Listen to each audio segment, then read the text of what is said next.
বিধ্বংসী আগুনে পুড়ে গিয়েছে খিদিরপুরের অরফ্যানগঞ্জ বাজার। সোমবার সেই পুড়ে যাওয়া বাজার পরিদর্শনে যান মুখ্যমন্ত্রী মমতা বন্দ্যোপাধ্যায়। কথা বলেন ওই বাজারের ব্যবসায়ীদের সঙ্গে। তারপরেই ক্ষতিগ্রস্তদের জন্য আর্থিক সাহায্যের ঘোষণা করেন মমতা।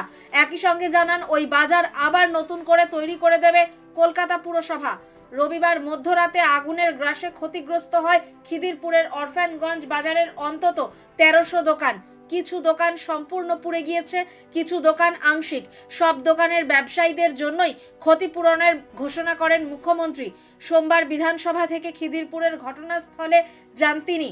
বাজার ঘুরে দেখার পর মমতা জানান, অগ্নিকাণ্ডে যাদের দোকান আংশিক পুড়েছে তাদের প্রত্যেককে 50,000 টাকা করে দেওয়া হবে, আর যাদের দোকান সম্পূর্ণ পুড়ে গিয়েছে তাদের প্রত্যেককে 1 লক্ষ টাকা দিয়ে সাহায্য করা হবে।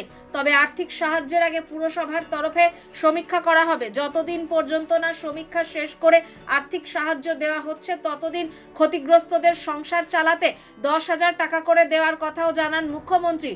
মমতা জানান, পুড়ে যাওয়া বাজার নতুন করে তৈরি করে দেবে পুরসভা।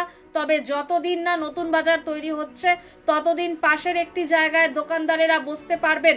নতুন বাজার তৈরি করতে ব্যবসায়ীদের কোনো টাকা দিতে হবে না বলেও জানান মুখ্যমন্ত্রী।